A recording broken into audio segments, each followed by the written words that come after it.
Ever made like a snap decision and then you're like, ugh, why did I do that? Yeah, all the time. Or like wondered why being bummed about losing $10 feels way worse than, finding $10 feels good. Hmm, interesting. Well, today we're going to get into all that and more as we do a deep dive into thinking fast and slow. Ooh, yes, Daniel Kahneman, a classic. Yeah, it's a real classic for a reason, and it's one of those books I think about pretty often. He too, it really changes how you see, like, well, everything. Totally. And so to kick things off, for any listeners who haven't read it, Kahneman, he's a psychologist, Yeah, not an economist. right? He won the Nobel Prize in economics, but his background is psychology. Exactly, which I think makes his perspective on decision-making so interesting. Yeah, he's coming at it from like a different angle, Yeah. and thinking fast and slow is all about these two systems of thinking that we all have, System 1, which is like fast, intuitive, like automatic. our gut feeling. And then system 2, which is slower, more deliberate. You actually have to think about it. So it's like the careful, logical one. Yeah, and what Kahneman argues is that system 1, that fast, intuitive system, is way more powerful than we realize. Like it's making decisions all the time without us even knowing it. Right, and it's not always making the best decisions either. Oh, so that explains those snap decisions we regret. Exactly, and it's all because of these things called heuristics. Heuristics, what are those? They're basically mental shortcuts that our brains use to simplify complex situations. So like a rule of thumb kind of thing. Yeah, and they can be helpful, like, when you need to make a quick decision in a dangerous situation. Like if you see a car coming right at you, you don't want to stop and think about it for too long. Exactly, you just react, and that's system 1 taking over. But those same heuristics can also lead to some, not so great decisions. Oh yeah, they can lead to biases, like the availability heuristic. Okay, the availability heuristic. Tell me more about that one. So imagine you watch, like, a super scary movie about a plane crash. Okay, there. Then you have to fly somewhere the next day. Suddenly I'm terrified of flying. Right, even though flying is statistically much safer than driving. Because the plane crash is like fresh in my mind, so I think it's more likely to happen. Exactly. That's the availability heuristic at work. You're judging the likelihood of something based on how easily you can think of an example. So our brains are basically tricking us. In a way, yeah, but it's not all bad. These heuristics are often efficient and helpful. But it sounds like we need to be aware of them so they don't, totally mess us up. That's the first step, recognizing when those heuristics might be leading us astray. So, like, slow down, engage that system two thinking. Exactly. Take a breath, think it through. Don't just go with your gut all the time. It's like we have to outsmart our own brains. In a way, yeah, by understanding how they work, we can make better, more informed decisions. This is getting really interesting. I'm starting to see how powerful these ideas are. And we've only just scratched the surface. Wait till we get into loss aversion. Ooh, loss aversion. That's a big one. And that's what we'll talk about next time on the deep dive. Looking forward to it. Stay tuned. All right, so last time we were talking about thinking fast and slow. That's right. All about those two systems of thinking. System one, fast and intuitive, and system two, the slower, more deliberate one.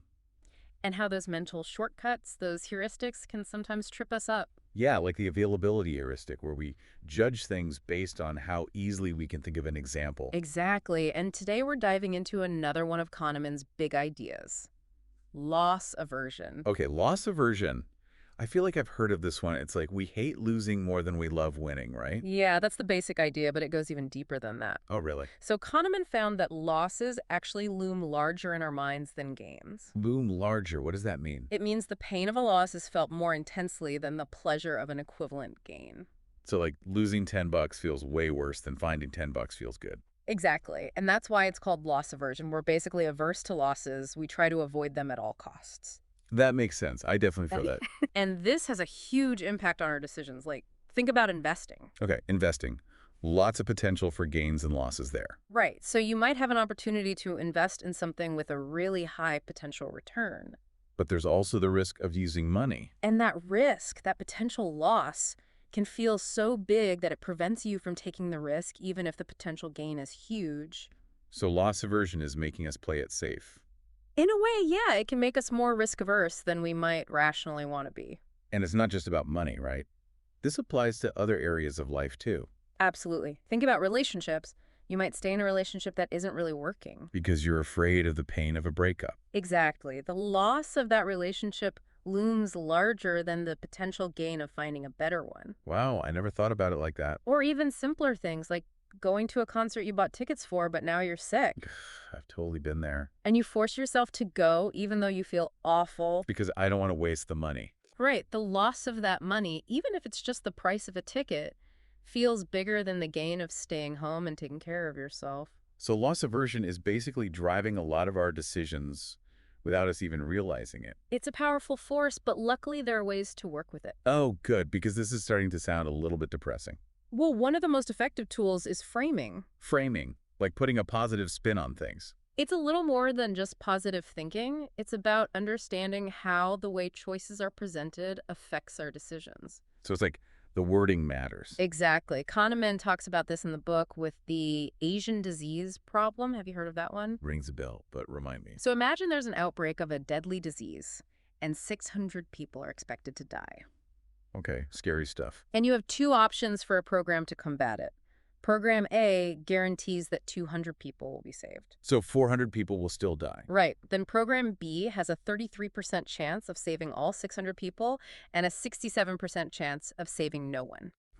So with Program B, there's a chance everyone survives, but also a chance everyone dies. Exactly. Now, which program would you choose? Honestly, I think I'd go with Program A. At least I know 200 people will be saved. And that's what most people choose. But here's the thing. Right.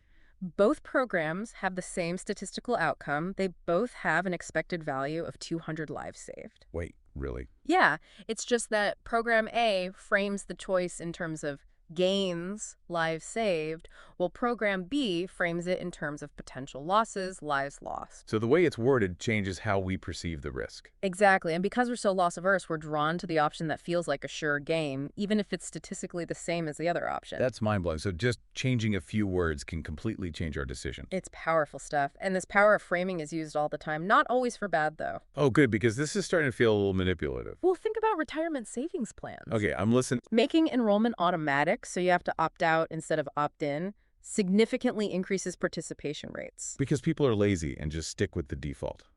That's part of it, but it's also framing the default option is framed as the gain, the loss is opting out. So it's like they're using loss aversion to help people save for retirement. Exactly. It's called choice architecture, designing environments that nudge people towards beneficial choices. So understanding these biases can actually help us make better decisions. Absolutely. It's not about manipulating people. It's about recognizing our limitations and designing systems that work with them. That's a really interesting way to think about it. And it's just one of the many insights from Thinking Fast and Slow.